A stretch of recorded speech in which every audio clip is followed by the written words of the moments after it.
पिछले भाग में आपने सुना कि शर्मिला और शशांक के जीवन में आए बड़े बदलाव ने उनकी दुनिया बदल दी। इसी बीच कहानी हमें अतीत में ले गई, जहां शर्मिला के पिता राजाराम बाबू, उनकी प्रतिभाशाली संतान हेमंत और छोटी बेटी उर्मी से हमारा परिचय हुआ। लेकिन जिस हेमंत से पूरे परिवार को अनगिनत उम्मीदें थी, एक रहस्यमयी बीमारी ने उसी की जिंदगी को निगलना शुरू कर दिया। और अब आगे की कहानी यहीं से शुरू होती है।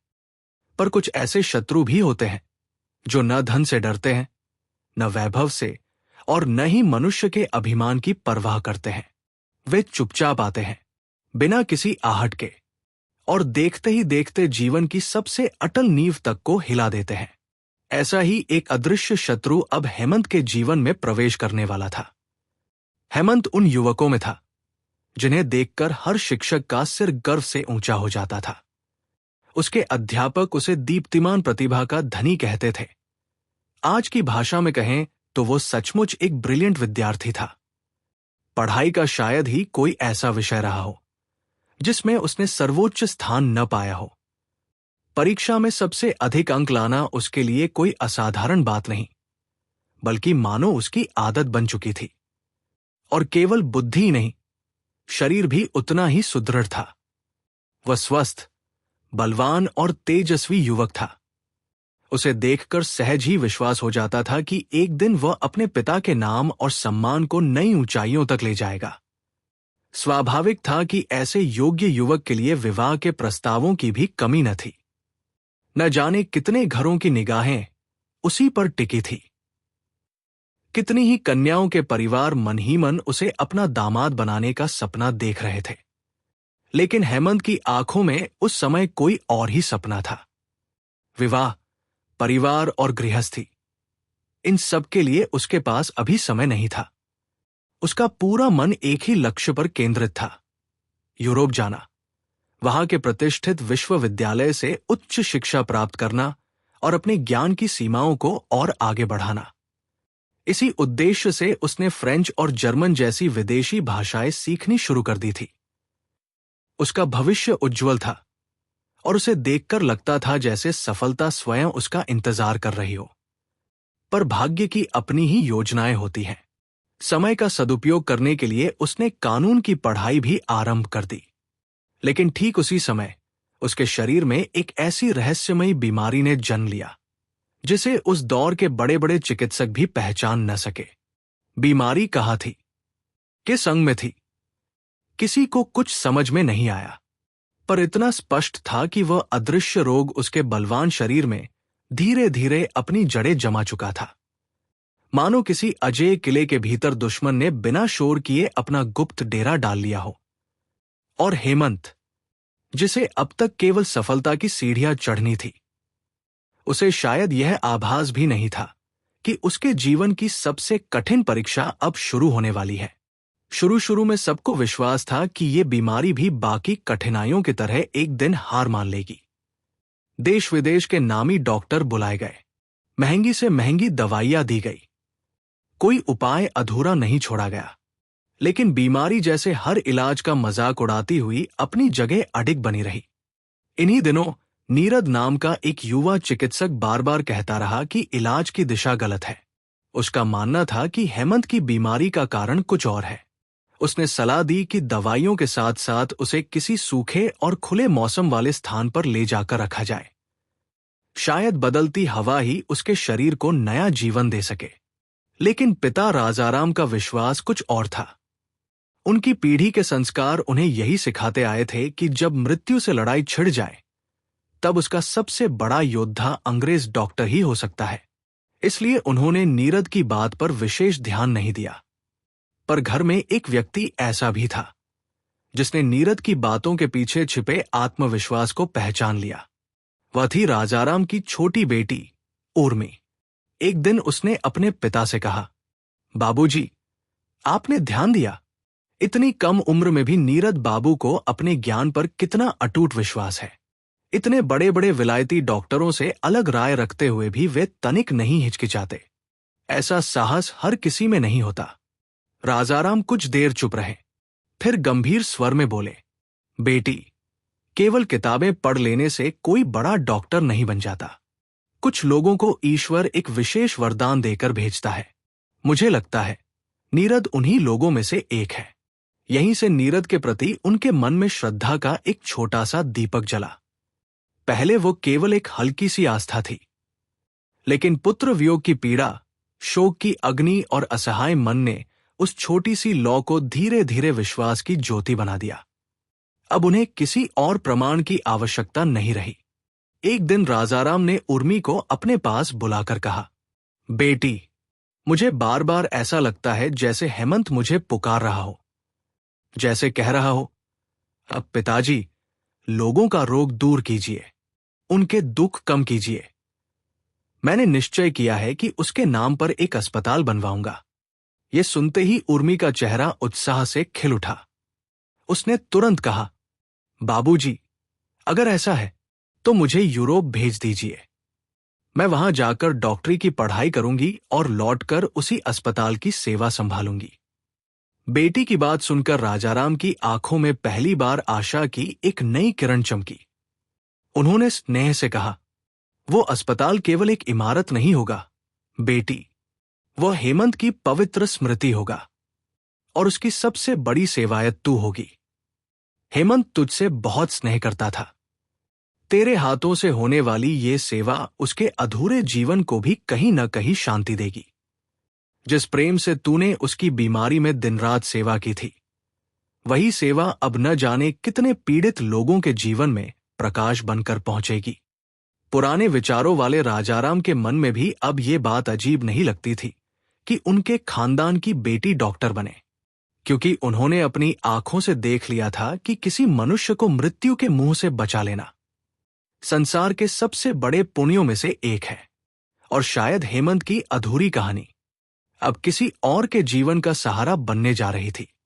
राजाराम के मन में एक ही बात बार बार उठती थी, जिस बेटे को वे बचा न सके, यदि उसके नाम पर बने अस्पताल में किसी और का बेटा जीवन पा जाए तो शायद उनके अपने दुख का बोझ कुछ हल्का हो सके।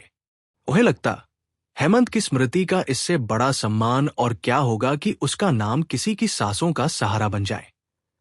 इसी निश्चय के साथ उन्होंने उर्मी से कहा, पहले यहां विश्वविद्यालय से विज्ञान की पढ़ाई पूरी कर लो, उसके बाद तुम्हें यूरोप भेजूंगा। वहीं से डॉक्टरी की उच्च शिक्षा लेकर लौटना। फिर उस अस्पताल की जिम्मेदारी तुम्हारे हाथों में होगी। समय बीतने लगा, लेकिन इन दिनों राजाराम के मन में एक और विचार धीरे धीरे आकार लेने लगा। बार बार उन्हें नीरद का चेहरा याद आता। वह युवक जितना अधिक उनके सामने आता, उतना ही अधिक उनका विश्वास उस पर गहराता जाता। केवल डॉक्टर बन जाना ही उसकी पहचान नहीं थी। चिकित्सा की पढ़ाई पूरी करने के बाद भी वह स्वयं को पूर्ण नहीं मानता था। दिन रात नई खोजों, नए सिद्धांतों और चिकित्सा विज्ञान की नवीनतम बातों में डूबा रहता। उसकी उम्र भले ही कम थी, पर मन किसी साधक की तरह एकाग्र था। मनोरंजन, दिखावा या प्रसिद्धि, इनमें से किसी चीज का आकर्षण उसे छू तक नहीं पाता था, बल्कि उसकी यही प्रवृत्ति कई बार उसके नाम और यश के मार्ग में बाधा भी बन जाती। वो स्थापित धारणाओं को आंख मूंद कर स्वीकार करने वालों में नहीं था। जो बात उसे सही न लगती, उसका वह निडर होकर विरोध करता। बड़े से बड़े विद्वान से असहमति जताने में भी उसे संकोच नहीं होता। अक्सर वह मुस्कुराकर कहा करता, मूर्ख लोग पद और प्रतिष्ठा पा लेते हैं और योग्य लोग केवल सम्मान। न जाने ये वाक्य उसने किस पुस्तक में पढ़ा था, पर वो उसे बड़े विश्वास से दोहराता था। आखिर एक दिन राजाराम ने उर्मी को अपने पास बुलाया। कुछ देर चुप रहने के बाद बोले, मैंने बहुत सोच विचार किया है बेटी। अगर हमारे अस्पताल की जिम्मेदारी तुम्हारे और नीरद दोनों के हाथों में हो, तभी मेरा ये सपना पूरा होगा। उसके जैसा योग्य लड़का मुझे दूसरा नहीं दिखाई देता। लेकिन इस घर में एक परंपरा और भी थी। हेमंत जीवन भर कहा करता था कि विवाह केवल माता पिता की इच्छा से नहीं होना चाहिए। जीवन साथ बिताना है, इसलिए अंतिम निर्णय उस लड़की और लड़के का होना चाहिए जिनका विवाह होने जा रहा है। राजाराम इस विचार से पूरी तरह सहमत भले न रहे हों, पर बेटे से उनका प्रेम इतना गहरा था कि उसकी इस बात को उन्होंने घर का नियम बना लिया था। नीरद का इस घर में आना जाना पहले से ही था। हेमंत ने हंसते हुए उसका एक नाम भी रख छोड़ा था, आउल, यानी उल्लू। जब कोई कारण पूछता तो वो हंसकर कहता, ये आदमी किसी पुरानी कथा का पात्र लगता है। इसकी उम्र जैसी कोई चीज नहीं, बस विद्या ही विद्या है। इसलिए मैं इसे ज्ञान की देवी मिनर्वा का वाहन कहता हूं। नीरज जब भी घर आता, चाय की मेज पर बैठते ही हेमंत से उसकी लंबी बहस शुरू हो जाती। दोनों घंटों तर्क करते, विचारों की टक्कर होती, लेकिन नीरद की दृष्टि कभी कभी अनायास उर्मी की ओर भी उठ जाती। फिर भी वह कभी सहज बातचीत नहीं कर पाता। विवाद करना उसे आता था, पर मन की बात कहना नहीं। यदि उसके भीतर युवावस्था की स्वाभाविक कोमलता थी भी, तो वो उसकी कठोर बुद्धि की परतों के नीचे कहीं छिपी रहती। शायद यही कारण था कि किसी ने भी उसे उर्मी के संभावित वर के रूप में गंभीरता से नहीं देखा। लेकिन उर्मी के मन में बात कुछ और थी। नीरद की यही अलिप्तता, यही गंभीरता और यही ज्ञान के प्रति समर्पण उसके मन में धीरे धीरे गहरी श्रद्धा जगाने लगा था। इसलिए जब राजाराम ने स्पष्ट शब्दों में उससे पूछा, यदि तुम्हारे मन में कोई आपत्ति न हो तो मैं नीरद को अपना दामाद बनाना चाहता हूं, उर्मी ने बिना किसी हिचकिचाहट के शांत भाव से अपनी सहमति दे दी। हां, उसने एक बात अवश्य कही, विवाह तब होगा जब मेरी पढ़ाई यहां भी पूरी हो जाएगी और यूरोप की शिक्षा भी समाप्त हो जाएगी। राजाराम मुस्कुरा उठे। यही ठीक है, उन्होंने कहा, जब मन मिल जाए तब थोड़ी प्रतीक्षा कोई बड़ी बात नहीं होती। नीरद की ओर से भी सहमति मिलने में देर नहीं लगी। हां, उसके चेहरे से ऐसा अवश्य लगता था मानो विवाह उसके लिए जीवन का सबसे कठिन वैज्ञानिक प्रयोग हो। एक ऐसा प्रयोग जिसमें अपनी स्वतंत्रता का भी कुछ अंश त्यागना पड़ता है। शायद इसी सोच के कारण उसने एक विचित्र सी शर्त रखी। वह स्वयं उर्मी का मार्गदर्शन करेगा, उसे अपनी भावी जीवन संगिनी के रूप में धीरे धीरे तैयार करेगा, वैसे ही जैसे कोई वैज्ञानिक धैर्य और नियमों के साथ अपने प्रयोग को आकार देता है। एक दिन उसने उर्मी से कहा, पशु पक्षी प्रकृति के हाथों पूर्ण बनकर जन्म लेते हैं, लेकिन मनुष्य कच्चा पदार्थ है। उसे अपने ही प्रयासों से स्वयं को गढ़ना पड़ता है। उर्मी ने विनम्र मुस्कान के साथ उत्तर दिया, यदि यही आपकी परीक्षा है तो मैं उसके लिए तैयार हूं। नीरद बोला, तुम्हारे भीतर बहुत सी शक्तियां हैं, उन्हें बिखरे रहने नहीं देना चाहिए। जब जीवन की सारी शक्तियां एक ही उद्देश्य में बंध जाती हैं, तभी मनुष्य का व्यक्तित्व सचमुच पूर्ण बनता है। उर्मी ध्यान से उसकी बातें सुनती रही। उसने जीवन में अनेक युवकों को देखा था। वे इस घर में आए थे, चाय की मेज पर बैठे थे, टेनिस खेले थे, हंसे थे, बातें की थी, लेकिन किसी ने भी उसे सोचने के लिए विवश नहीं किया था। नीरद की हर बात में उसे जैसे कोई गहरा अर्थ दिखाई देता। वह जितना बोलता उससे कहीं अधिक सोचने पर मजबूर कर देता। और शायद यही बात अनजाने ही उर्मी के मन को उसकी ओर खींच रही थी। समय जैसे अपने निश्चित क्रम से आगे बढ़ता रहा, पर नियति ने इस परिवार को एक और गहरा आघात देने में देर नहीं लगाई। कुछ ही दिनों बाद राजाराम भी इस संसार से विदा हो गए। घर का आधार एक एक करके टूटता जा रहा था। अब हेमंत नहीं था, पिता भी नहीं रहे। पीछे रह गई थी केवल उनकी अधूरी इच्छाएं, उनके सपने और उन्हें पूरा करने का दायित्व। अब उर्मी के भविष्य की बागडोर पूरी तरह नीरद के हाथों में आ गई। वह केवल उसका भावी जीवन साथी नहीं था, अपने मन में वह स्वयं को उसका शिक्षक, पथ प्रदर्शक और चरित्र निर्माता भी मान बैठा था।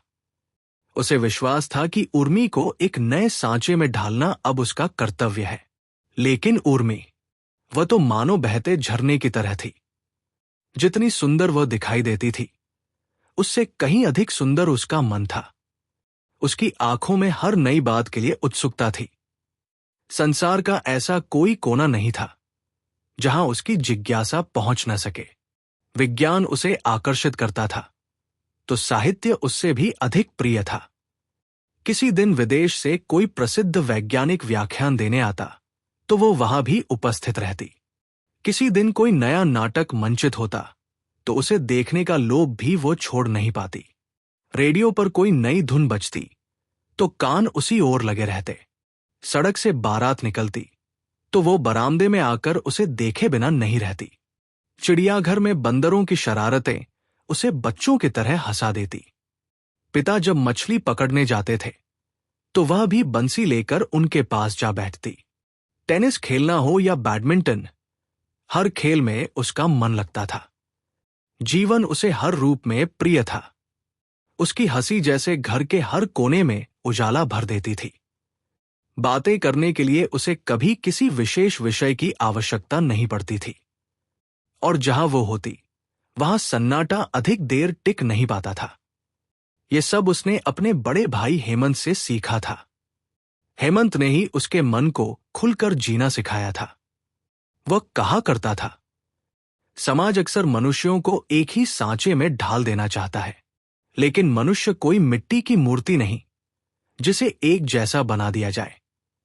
उसे अपने ढंग से जीने की स्वतंत्रता मिलनी चाहिए। कभी हंसते हुए कहता, जिस दिन अवसर मिला मैं इन जड़ बंधनों को तोड़ दूंगा। उसे वो अवसर कभी नहीं मिला, लेकिन अपने विचारों की आजादी वह उर्मी के मन में छोड़ गया था। यही कारण था कि उर्मी का स्वभाव जीवन से भरपूर था, पर नीरद का स्वभाव बिल्कुल विपरीत था। जहां उर्मी हवा के झोंकों के साथ झूमती हुई लता थी, वहीं नीरद कठोर चट्टान की तरह अचल था। उसने उर्मी के जीवन का पूरा कार्यक्रम बना दिया। कौन सी पुस्तक कब पढ़नी है, दिन का कौन सा समय किस विषय के लिए होगा, यहां तक कि मनोरंजन के लिए भी उसके पास कोई स्थान नहीं था। वह अक्सर समझाते हुए कहता, उर्मी, यदि रास्ते भर मन को यूं ही बिखेरती चलोगी तो मंजिल पर पहुंचते पहुंचते तुम्हारे पास बचेगा ही क्या। कभी कहता, तुम तितली की तरह हर फूल पर मंडराती रहती हो, इससे कुछ प्राप्त नहीं होता। मधुमक्खी बनो जो हर क्षण कुछ न कुछ संचित करती चलती है। जीवन कोई विलास नहीं है। ये शब्द उसके अपने कम और पुस्तकों के अधिक लगते थे। हाल ही में उसने शिक्षा शास्त्र की कई विदेशी पुस्तकें पढ़नी शुरू की थी। उन्हीं के सिद्धांत अब उसके व्यवहार और उसकी भाषा में उतर आए थे। उर्मी श्रद्धा से उसकी हर बात सुनती। उसे लगता, दोष शायद उसी का है। नीरद का लक्ष्य कितना स्पष्ट है, उसका मन कितना अनुशासित है, और वह स्वयं कितनी चंचल। धीरे धीरे उसने अपने ऊपर कठोर अनुशासन थोपना शुरू कर दिया। रंग बिरंगे वस्त्र अलमारी में ही पड़े रहने लगे। हल्के सुंदर कपड़ों की जगह सादगी ने ले ली। चॉकलेट जैसी छोटी सी प्रिय चीज तक उसने छोड़ दी, मानो वह अपने स्वभाव को बांधकर किसी संकरे घेरे में कैद कर देना चाहती हो। एक दिन नीरद उसके घर आया। उर्मी घर पर नहीं थी। पता चला वो अंग्रेजी रंगमंच में मिकाडो ओपेरा देखने गई है। यदि हेमंत जीवित होता तो वह स्वयं उसे साथ लेकर जाता, लेकिन नीरद के लिए यह अस्वीकार्य था। अगले दिन उसने अत्यंत गंभीर स्वर में कहा, उर्मी, क्या तुम भूल रही हो कि तुमने अपने बड़े भाई की स्मृति को अपने जीवन का उद्देश्य बनाया है? क्या मनोरंजन अब उस स्मृति से भी बड़ा हो गया है? ये शब्द सुनकर उर्मी भीतर तक कांप उठी। उसे लगा, सचमुच क्या वह अपने भाई को भूलती जा रही है? क्या उसके मन का शोक अब पहले जैसा नहीं रहा? उसने स्वयं को कठोर शब्दों में धिक्कारा, और उसी दिन से उसने अपने जीवन को और भी अधिक बांध लिया। हंसी कम हो गई, रंग फीके पड़ गए, मनोरंजन अपराध लगने लगा, और जीवन धीरे धीरे केवल कर्तव्य का दूसरा नाम बनता चला गया। यह परिवर्तन सबसे अधिक जिसने महसूस किया वह था शशांक। वह नीरद को देखता और भीतर ही भीतर खिन्न हो उठता। उसे लगता, जिस लड़की की सहज हंसी पूरे घर में जीवन भर देती थी, वही लड़की अब अपने स्वभाव से दूर होती जा रही है। और एक दिन नीरद ने उर्मी से एक ऐसी बात कही जिसने उनके संबंधों की दिशा ही बदलनी शुरू कर दी। उसने गंभीर स्वर में कहा, उर्मी, मेरी बात का बुरा मत मानना। तुम्हारा दायित्व अब मेरे ऊपर है, इसलिए सच कहना मेरा कर्तव्य है। मुझे लगता है कि शशांक बाबू के घर तुम्हारा बार बार जाना तुम्हारे व्यक्तित्व के लिए अच्छा नहीं है। उर्मी चुपचाप सुनती रही। नीरद आगे बोला, तुम अपने स्नेह के कारण ये नहीं देख पा रही हो, लेकिन मैं साफ देख रहा हूं कि वो वातावरण तुम्हारे चरित्र निर्माण के लिए उचित नहीं है। और पहली बार उर्मी के मन में एक हल्की सी लहर उठी। कर्तव्य और आत्मीयता, अनुशासन और अपनापन, इन दोनों के बीच खींचने वाली ये अदृश्य रेखा अब धीरे धीरे उसके जीवन को दो दिशाओं में बांटने लगी थी। नीरद की बात मानकर उर्मी ने भवानीपुर जाना लगभग छोड़ ही दिया। बहन के घर की हंसी, अपनापन और खुला वातावरण अब उससे दूर होता चला गया। ये त्याग उसने किसी दबाव में नहीं किया था। उसे लगता था कि नीरद ने उसके जीवन की जिम्मेदारी अपने ऊपर लेकर बहुत बड़ा त्याग किया है। एक ऐसा व्यक्ति जिसका पूरा जीवन विज्ञान की साधना के लिए समर्पित था, उसने अपने समय और अपने मन का एक हिस्सा उसके लिए अलग रखा था। उर्मी को लगता इस ऋण का बदला वह केवल अपने अनुशासन से ही चुका सकती है। धीरे धीरे उसने अपने मन की हर छोटी बड़ी इच्छा पर पहरा बिठाना सीख लिया। मन कभी इधर भागता, कभी उधर, लेकिन वह उसे पकड़कर वापस कर्तव्य की चौखट पर ले आती। फिर भी मन के कुछ कोने ऐसे होते हैं जहां केवल नियमों से काम नहीं चलता। एक पीड़ा थी जो बार बार चुपके से उसके भीतर सिर उठा लेती। वो खुद उसे चंचलता कहकर दबाने की कोशिश करती, लेकिन वो पूरी तरह दबती नहीं थी। नीरद उसे दिशा देता था, उसे समझाता था, उसके जीवन की योजना बनाता था, लेकिन उसके मन को कभी अपने स्नेह का सहारा नहीं देता था। उर्मी का हृदय उसी एक स्पर्श की प्रतीक्षा करता रहता। वो चाहती थी कि कभी तो नीरद उसके मन की ओर भी देखे, कभी तो उसके शब्दों में केवल उपदेश नहीं, अपनापन भी झलके, लेकिन ऐसा कभी नहीं हुआ। इसलिए उसके सारे कर्तव्य धीरे धीरे बोझ जैसे लगने लगे। उनमें नियम तो था, पर रस नहीं था। कभी कभी उसे लगता जैसे नीरद की आंखों में कोई भावना चमक कर आई है, जैसे अभी वह अपने मन की कोई गहरी बात कह देगा, लेकिन अगले ही क्षण वह भावना फिर कहीं खो जाती। वो अपने मन की हर कोमल लहर को कमजोरी समझकर दबा देता। वो कहा करता था, भावुकता मनुष्य को कमजोर बना देती है, हमें उसके पीछे नहीं चलना चाहिए। उर्मी ये सुनकर चुप रह जाती, उसकी आंखें भीग उठती, लेकिन वह अपने आंसू भी छिपा लेती। उसे लगता शायद यही महानता है, शायद यही दृढ़ता है, और यदि उसके भीतर ऐसी दृढ़ता नहीं तो दोष उसी का है। इसलिए वो अपने ही मन को बार बार कठोर शब्दों से समझाती। धीरे धीरे उसे ये भी महसूस होने लगा कि जिस कठिन जीवन को उसने कभी अपने भाई की स्मृति में स्वयं चुना था, अब वह अपनी इच्छा से नहीं बल्कि नीरद की इच्छा से जी रही है। एक दिन नीरद ने उससे साफ शब्दों में कहा, उर्मी, एक बात हमेशा याद रखना, साधारण स्त्रियां अपने जीवन साथी से मीठे शब्द और मनुहार की अपेक्षा करती हैं, लेकिन मुझसे ऐसी आशा कभी मत रखना। वो कुछ क्षण रुका, फिर बोला, मैं तुम्हें झूठी खुशामद नहीं दूंगा, जो दूंगा वो सत्य होगा, और उसी का मूल्य सबसे अधिक है। उर्मी ने सिर झुका लिया। उसने कुछ नहीं कहा, लेकिन उसके मन में एक अजीब सी श्रद्धा और भी गहरी हो गई। उसे लगता था कि नीरद उससे कुछ भी नहीं छिपाता, और शायद इसी कारण वह अपने मन की छोटी छोटी इच्छाओं को भी अपराध समझने लगी। जब मन बहुत बेचैन हो जाता तो वह चुपचाप घर की छत पर चली जाती। सांझ धीरे धीरे शहर पर उतरती। दूर दूर तक फैली छतों के पार सूरज डूब जाता। गंगा की ओर खड़े जहाज धुंधले दिखाई देने लगते। आकाश में रंग बिरंगे बादल कुछ देर ठहरते, फिर धीरे धीरे अंधेरे में खो जाते। थोड़ी देर बाद गिरजाघर की मीनार के ऊपर चांद निकल आता। उस हल्की चांदनी में पूरा शहर किसी स्वप्न जैसा लगता। ऐसे समय उसके मन में एक ही प्रश्न उठता, क्या सचमुच जीवन इतना कठोर ही होता है? क्या मनुष्य के हिस्से में केवल कर्तव्य ही आता है? क्या जीवन में हंसने, जीने और आनंद लेने की भी कोई जगह नहीं होती? कभी कभी उसका मन विद्रोह कर उठता। जी चाहता जोर से कह दे, मैं ये सब नहीं मानती। लेकिन अगले ही क्षण वही मन फिर चुप हो जाता। इसी बीच नीरद का शोध कार्य पूरा हो गया। उसने अपना लेख यूरोप की एक प्रतिष्ठित वैज्ञानिक संस्था को भेजा।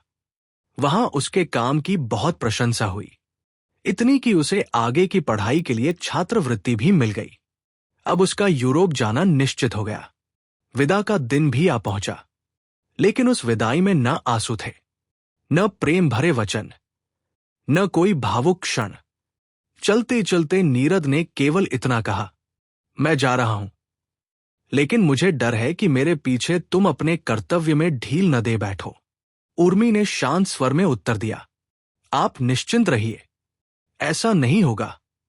नीरद ने कहा, मैं तुम्हारे लिए एक विस्तृत कार्यक्रम लिखकर छोड़ रहा हूं। कब क्या पढ़ना है, किस तरह दिन बिताना है, सब उसमें लिखा है। उसी के अनुसार चलना। उर्मी ने बिना किसी प्रश्न के कहा, मैं ठीक वैसा ही करूंगी।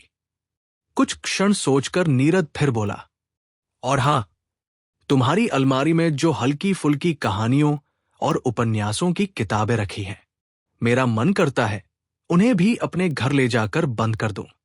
और यही एक वाक्य अनजाने में उर्मी के मन के भीतर फिर एक नई हलचल जगाने वाला था। उर्मी ने बिना एक पल की देर किए अलमारी की चाबी नीरद के हाथ में रख दी। उसने केवल इतना कहा, ले जाइए। उसके स्वर में न शिकायत थी, न विरोध, मानो उसने अपने मन की एक और छोटी सी इच्छा को चुपचाप विदा कर दिया हो। नीरद ने अलमारी खोली। एक एक करके किताबों पर उसकी नजर गई। फिर उसकी दृष्टि पास रखे सितार पर ठहर गई। कुछ क्षण वो उसे देखता रहा, जैसे मन में विचार आया हो कि इसे भी अपने साथ ले जाए। लेकिन अगले ही पल वह रुक गया। शायद उसे लगा कि अभी इतना कठोर होना उचित नहीं। कुछ देर कमरे में मौन छाया रहा। फिर मानो केवल अपने कर्तव्य के आग्रह से उसने धीरे धीरे कहना शुरू किया, उर्मी, मुझे एक बात की चिंता हमेशा बनी रहती है। उर्मी ने शांत आंखों से उसकी ओर देखा। नीरद बोला, यदि शशांक बाबू के घर तुम्हारा आना जाना पहले की तरह चलता रहा, तो मुझे डर है कि तुम्हारा मन अपने लक्ष्य से भटक सकता है। इतना कहकर वह तुरंत रुक गया। फिर जैसे उसे लगा कि उसकी बात कहीं गलत अर्थ न ले ली जाए, इसलिए उसने आगे जोड़ दिया, इसका यह मतलब बिल्कुल मत समझना कि मैं शशांक बाबू की बुराई कर रहा हूं। उसका स्वर अब पहले से अधिक संयत था। वे सचमुच बहुत अच्छे इंसान हैं। काम करने का जो उत्साह उनमें है और जो बुद्धि है, वैसी मैंने बहुत कम लोगों में देखी है। कुछ क्षण सोचकर वह फिर बोला, लेकिन उनकी एक कमजोरी है, वे किसी आदर्श को नहीं मानते, और यही बात मुझे उनके लिए भी चिंतित करती है। इसके बाद नीरज शशांक के स्वभाव की बातें करने लगा। उसने कहा कि मनुष्य कितना भी योग्य क्यों न हो, यदि उसके जीवन में कोई ऊंचा आदर्श न हो, तो उसकी प्रतिभा धीरे धीरे अपनी दिशा खो देती है। उसने ये भी कहा कि कई दोष ऐसे होते हैं जो युवावस्था में दिखाई नहीं देते।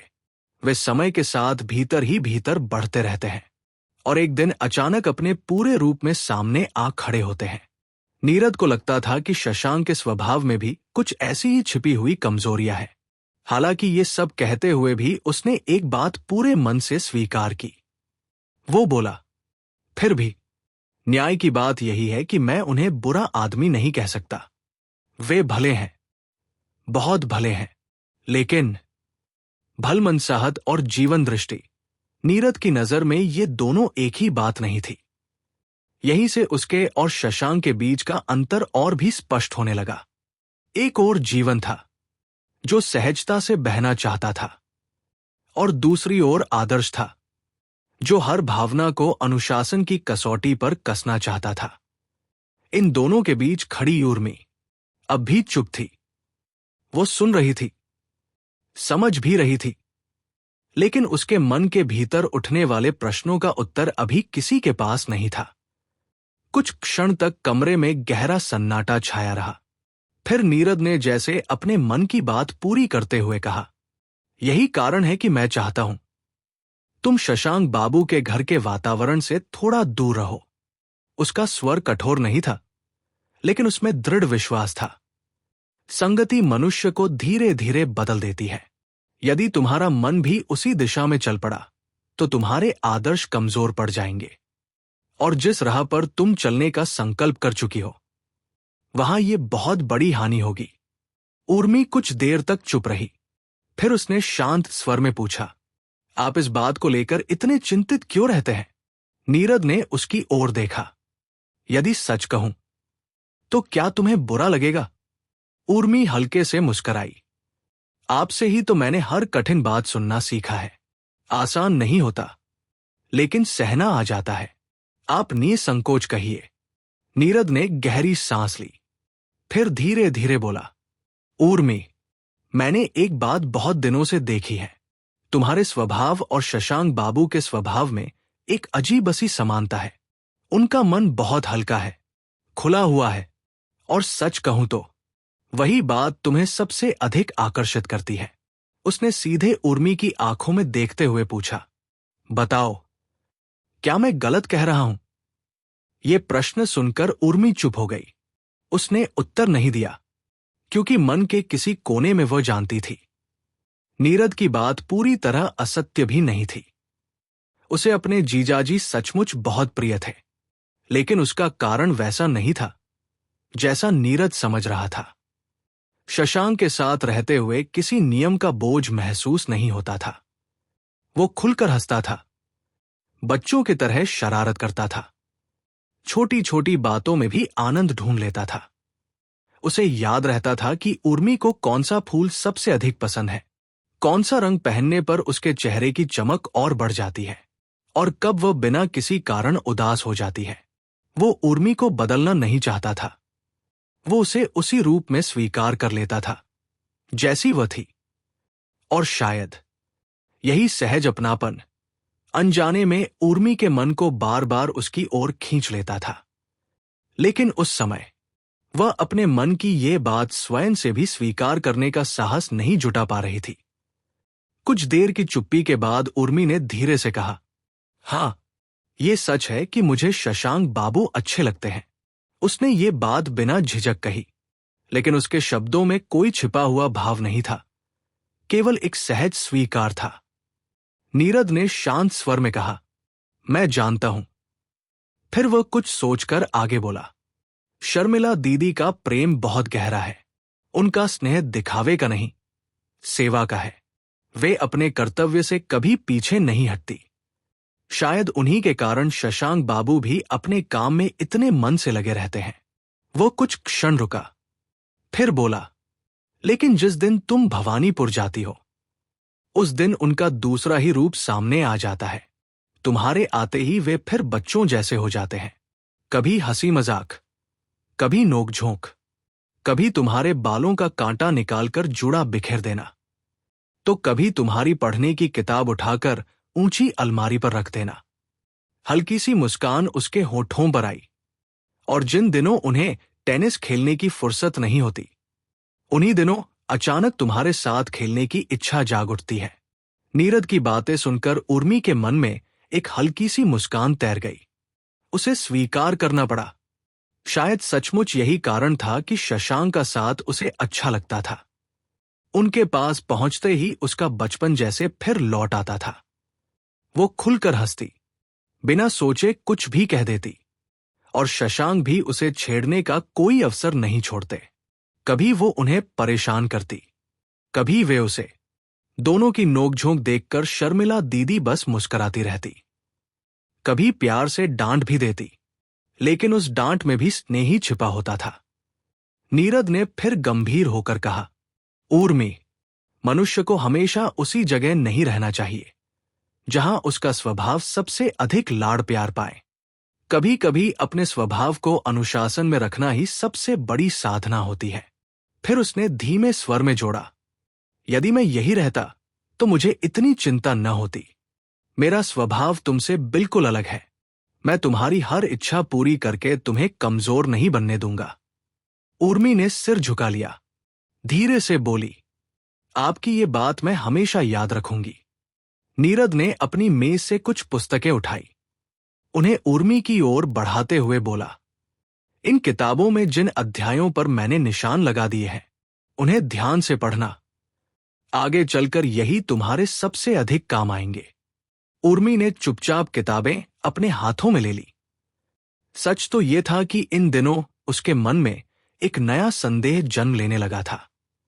कभी कभी वह सोचती, क्या मैंने जल्दबाजी में कोई ऐसा रास्ता चुन लिया है जो मेरे स्वभाव के अनुकूल ही नहीं? क्या सचमुच डॉक्टर बनना ही मेरे जीवन का सही लक्ष्य है? लेकिन जैसे ही यह प्रश्न मन में उठता, उसे नीरद की आवाज याद आ जाती और वह अपने मन को फिर उसी दिशा में मोड़ देती। अब वे निशान लगी हुई किताबें केवल पुस्तकें नहीं रहीं, वे उसके लिए एक व्रत बन गई थी। एक ऐसा व्रत जो हर बार उसके भटकते मन को पकड़कर फिर उसी रास्ते पर लौटा लाता था। नीरद के विदेश चले जाने के बाद यह अनुशासन और भी कठोर हो गया। कॉलेज से लौटते ही वह अपने कमरे में चली जाती, मानो स्वयं को दुनिया से अलग कर लिया हो। दिन भर की थकान के बाद जब मन थोड़ा विश्राम मांगता, वह उसी समय उसे पढ़ाई की मेज पर बैठा देती। किताब खुली रहती, एक ही पन्ना बार बार आंखों के सामने आता, लेकिन मन शब्दों पर नहीं टिकता। फिर भी वह उठती नहीं थी। उसे लगता, यदि आज हार मान ली तो नीरद के विश्वास को भी खो देगी, और इसलिए वह अपने ही मन के विरुद्ध बैठी रहती। इन दिनों एक और संघर्ष उसके भीतर चुपचाप चल रहा था। बीते दिनों की यादें, पुराने हंसी मजाक, दोस्तों की बातें, सब कभी कभी बिना बुलाए लौट आते। वह स्वयं को डांटती। उसे याद आता कि कभी कितने युवक उसकी ओर आकर्षित हुए थे। किसी की उपेक्षा उसने की, किसी की ओर उसका मन एक पल को ठहरा भी। वह प्रेम कभी जीवन का रूप नहीं ले पाया, लेकिन प्रेम का पहला कोमल स्पर्श उसके मन ने कभी महसूस अवश्य किया था। उन्हीं दिनों वह अक्सर धीमे धीमे गुनगुनाया करती थी। अपनी प्रिय कविताएं कॉपी में उतारती थी, और जब मन बहुत बेचैन हो उठता तो घंटों सितार बजाया करती थी। लेकिन अब गीत चुप हो गए थे, कविताएं बंद हो गई थी, और सितार भी कमरे के एक कोने में निस्पंद पड़ा रहता था। फिर भी कभी कभी संध्या ढलते ही, जब देर तक किताबों पर झुकी आंखें थक जाती, तो उसके मन के किसी बहुत गहरे कोने से एक दबा हुआ स्वर उठता। क्या केवल कर्तव्य निभाते निभाते जीवन सचमुच पूरा हो जाता है? यह प्रश्न उसके मन में उठता तो जरूर था, लेकिन अगले ही क्षण वह स्वयं उससे डर जाती। वो झट से किताबों की ओर देखती, जैसे अपने ही मन को डांट रही हो। फिर भी मन है कि इतनी आसानी से कहाँ मानता है। कभी पढ़ते पढ़ते वो अचानक चौंक उठती। लगता जैसे स्मृतियों का कोई झोंका अनायास उसके भीतर उतर आया हो। पुराने दिनों की कितनी ही छोटी छोटी बातें, हंसी, शरारतें, भवानीपुर का वह खुला खुला घर, सब एक साथ आंखों के सामने तैरने लगता। जिन बातों पर उसने कभी ध्यान भी नहीं दिया था, जिन्हें कभी साधारण समझकर हंसते हंसते टाल दिया था, आज वही यादें उसके मन को किसी अनजानी पीड़ा से भर देती। जिस सहज आग्रह पर वो कभी झुंझला उठती थी, आज उसी आग्रह की स्मृति उसके हृदय को वैसे ही हल्के से छू जाती, जैसे वसंत की हवा अनायास किसी तितली के पंखों को छू कर निकल जाए। वह इन सब बातों को मन से हटाना चाहती। जितना अधिक दबाती, वे उतनी ही शक्ति से लौट आती। मानो मन को बांधने का हर प्रयास उन्हीं स्मृतियों को और अधिक जागृत कर देता हो। उसकी मेज पर नीरद का एक चित्र रखा रहता था। वह देर तक उसे निहारती रहती। उस चेहरे पर तेज था, बुद्धि की चमक थी, दृढ़ संकल्प था, लेकिन उसमें वह कोमल आग्रह नहीं था जिसकी प्यास उसके मन को जाने कब से लगी हुई थी। तब वह स्वयं को समझाने लगती, मन ही मन दोहराती, कैसी विलक्षण प्रतिभा है, कैसी कठिन तपस्या है, कैसा निर्मल चरित्र है, और कितना बड़ा सौभाग्य है मेरा कि ऐसा मनुष्य मेरे जीवन का साथी बनने वाला है। वह चाहती थी कि श्रद्धा उसके मन की हर दूसरी भावना पर विजय पाले, और बहुत हद तक ऐसा हुआ भी। लेकिन जीवन केवल श्रद्धा से नहीं चलता, यह बात वह तब तक पूरी तरह समझ नहीं पाई थी। इधर एक और बात भी धीरे धीरे लोगों के बीच फैलने लगी थी। जब से उर्मी और नीरद का विवाह निश्चित हुआ था, कुछ लोग इस संबंध को लेकर तरह तरह की बातें करने लगे थे। विशेषकर शशांक और उनके जैसे कुछ साफगोई का दावा करने वाले लोग। वे व्यंग्य से मुस्कुराकर कहते, राजाराम बाबू बड़े सीधे हैं, उन्हें लगता है कि नीरद केवल आदर्शों के लिए जीता है।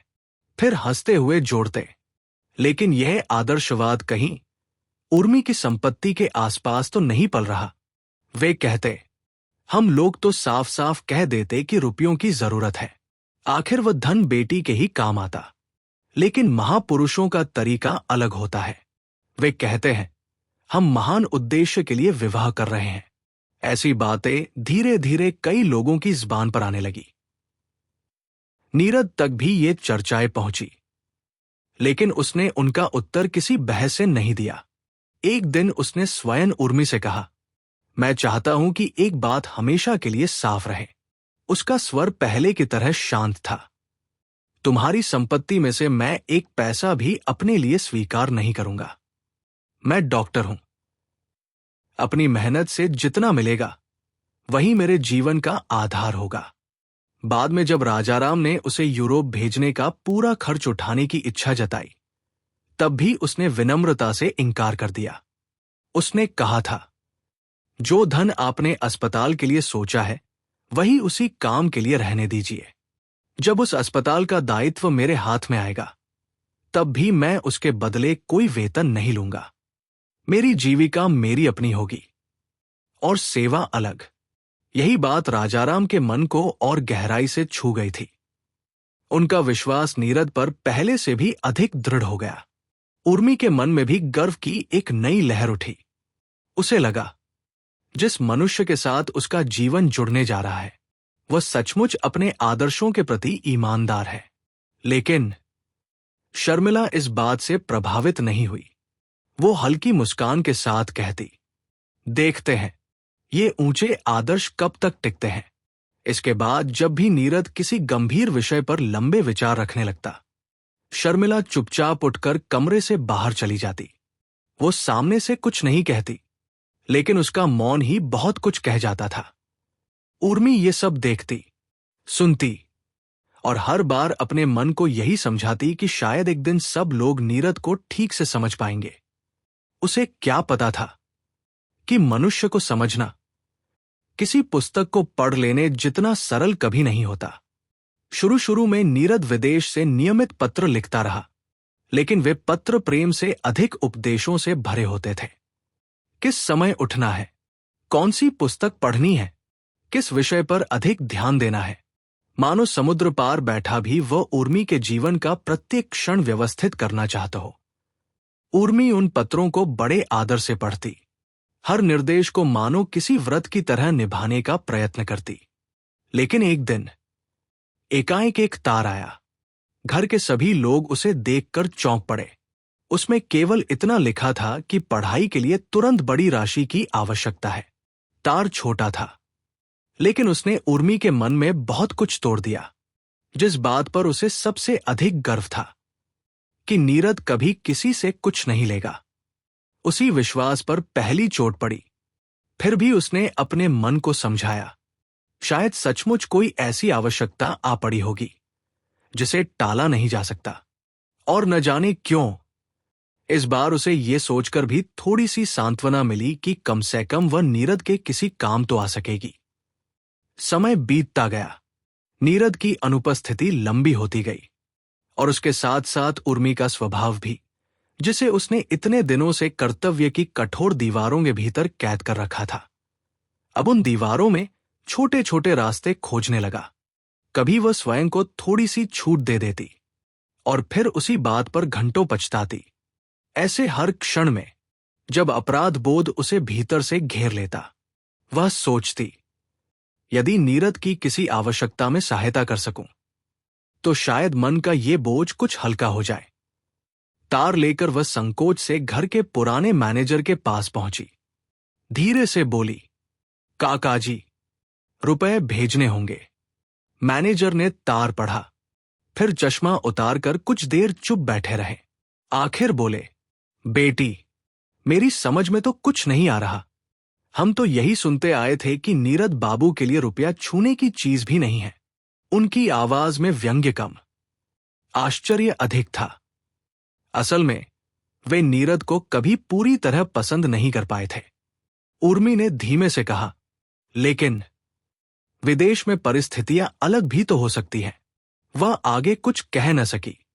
मैनेजर ने उसकी ओर देखा, फिर बोले, हो सकता है। आदमी का स्वभाव भी कभी कभी विदेश की मिट्टी में बदल जाता है, लेकिन हम लोग उस बदले हुए स्वभाव को पहचाने कैसे? उर्मी की आंखों में चिंता उतर आई। वह बोली, यदि रुपए समय पर न पहुंचे तो उन्हें कठिनाई हो सकती है। मैनेजर ने धीरे से सिर हिलाया। अच्छा बेटी, रुपए भेज देता हूं, लेकिन एक बात पहले ही कह देता हूं, मुझे नहीं लगता कि यह आखिरी बार होगा। उनकी बात सुनकर उर्मी का मन कांप उठा। और सचमुच कुछ ही समय बाद दूसरा तार आ गया।